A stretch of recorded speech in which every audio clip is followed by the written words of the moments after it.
If you remember, we are on the way to clarifying and identifying the main idea.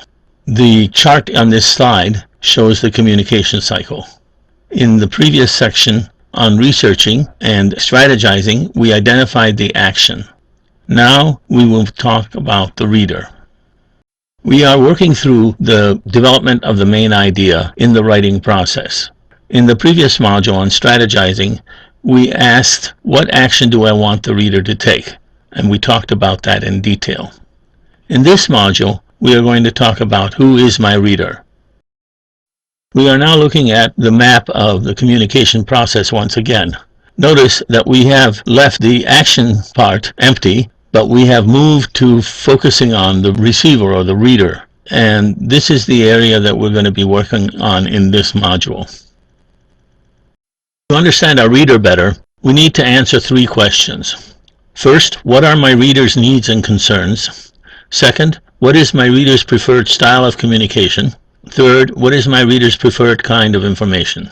We will answer these questions in the rest of this module.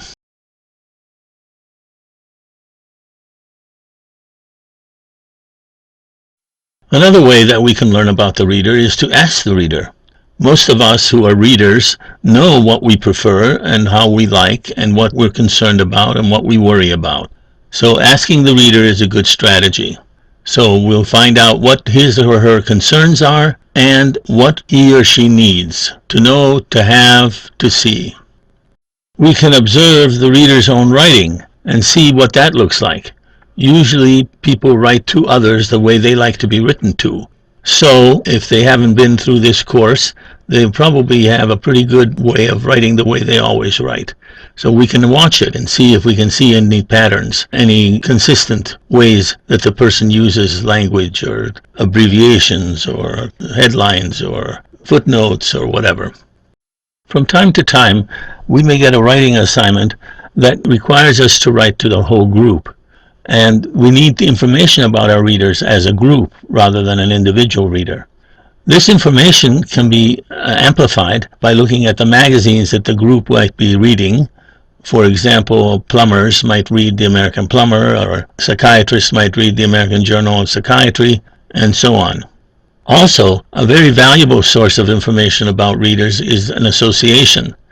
So if we have an association of orthopedic surgeons, they will have information on their readership.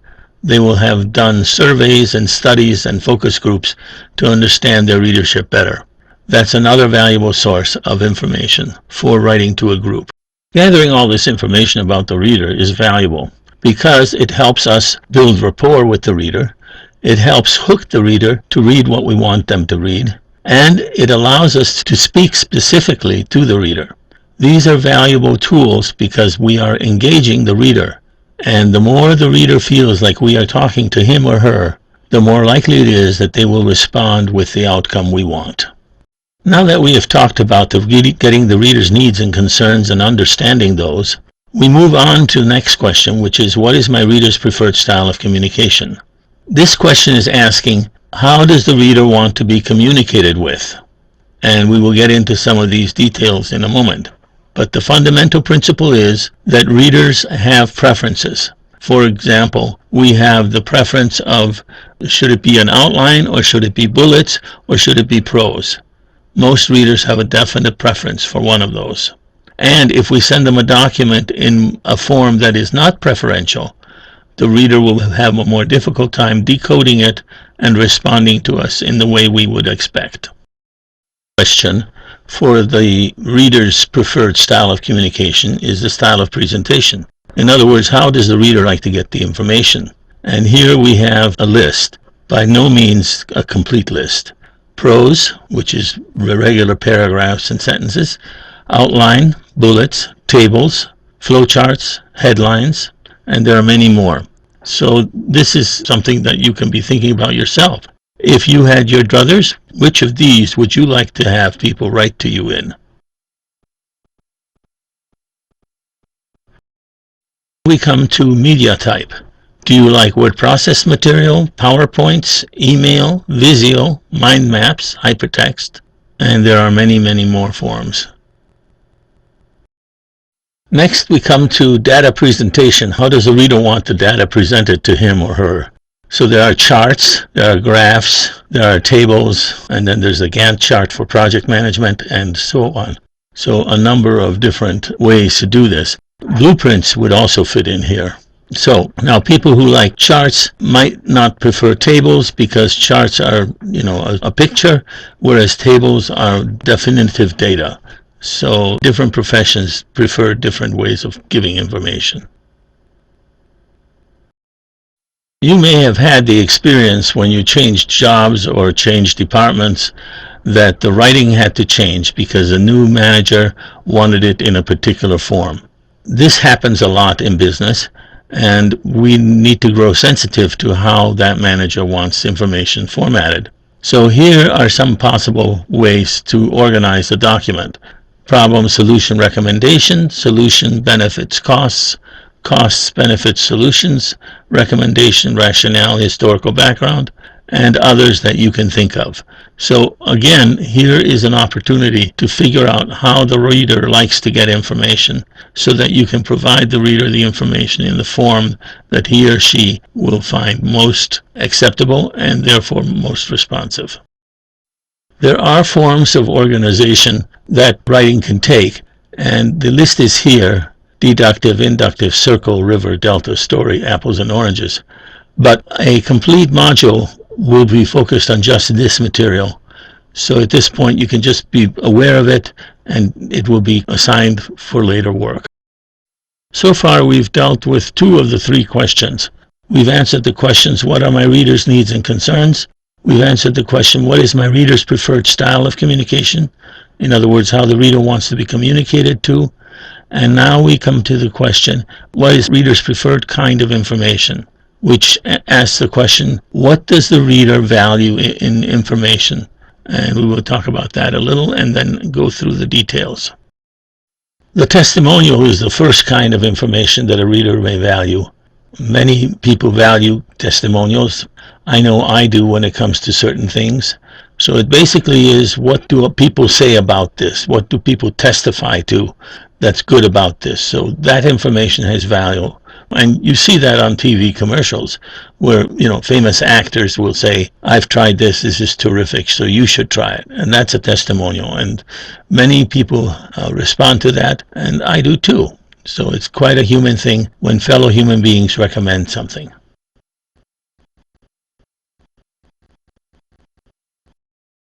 Like the car companies that have come out of the net world to give you complete histories of cars and their backgrounds, whether the car was in an accident or the car was driven by only one owner, and so on and so forth.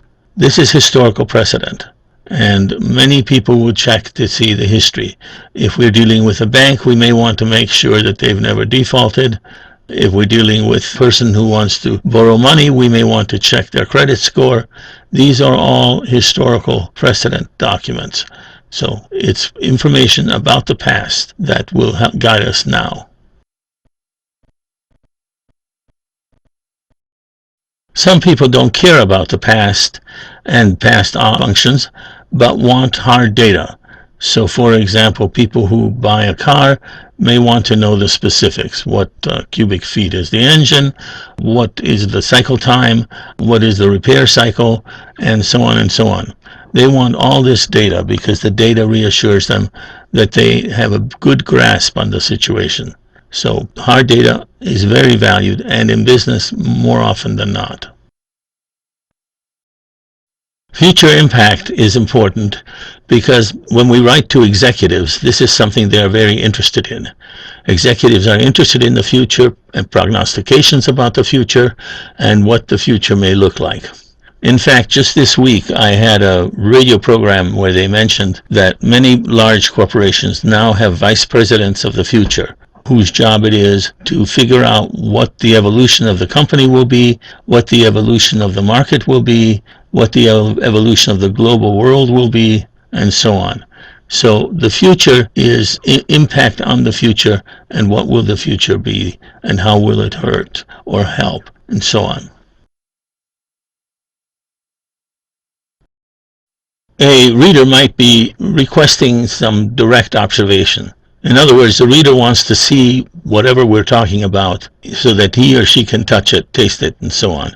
Direct observation is when we want to see a piece of equipment at work, or we want to see the performance that we're looking for visually. Now, nowadays, with the advent of phone cameras and video and so on, we can have direct observation very frequently in ways that we could not have just 15 years ago.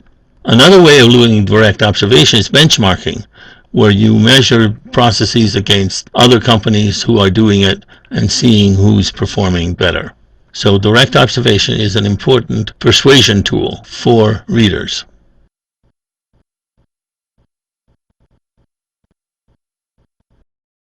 Finally, the preferential kind of information is the demonstration. This is where we can have a hands-on experience. For example, when we're buying a car, we can test drive the car. If we're buying software, we can use it for 30 days free. And this gives us the opportunity to have direct experience with the product that we're talking about. If we're taking a class, we might be able to attend 5 sessions. If we're going to a gym, we might be able to attend a month before we have to pay. So this is the way to look at the demonstration. It's a very powerful tool, and many readers will want to experience demonstration in some form. I introduce you to the reader's analysis sheet. All of the data that we've been talking about that you gather about your reader can be put in an analysis sheet, and this becomes a helpful tool for you to use.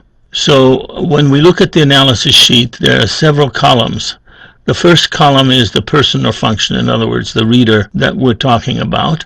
And then we have a column for the needs and concerns, so that you can write in the needs and concerns that you identify for that particular reader. And then we have a column called benefits, which at this time is empty because we're covering it in another module. And then we have the style of communication, which tells us how the reader wants to get information. And then kind of information, which is what kind of information does the reader value and respond to. The first reader we have is Jim Jones, who's a controller. And so his needs and concerns are about cost and poor return on investment. His preferred style of communication is bullets, and he likes his emails organized as recommendations, justifications, and then the return on investment. The kind of information he values is financial hard data. The next is Chief Counsel. And as a lawyer, he's of course very concerned about liability, about legal errors, and about lawsuits that get filed against the company. He likes prose, material written out in paragraphs. He likes things organized by the recommendation first, the possible liability, and the arguments against. He's very concerned about knowing about the liability potential, the reversing of rulings, and the current case law. Now we come to Bill Hadron, Vice President of HR. He's very concerned about poor or unclear policy and lawsuits and unionization. He prefers an outline as the way information is presented to him, and he likes the kind of information that's like policy guidelines. And when we present things, he likes to know what the pros and cons are of the recommendation we're giving. Finally, we come to a reader that's actually a group, doctors with small practices. And they are concerned about lawsuits, about insurance liability, about not being up to the latest, about finding nurses, and about patients getting worse. The style of communication is headlines, short paragraphs, synopsis to the point, organized by legal liability, if relevant, to show the nurse implications.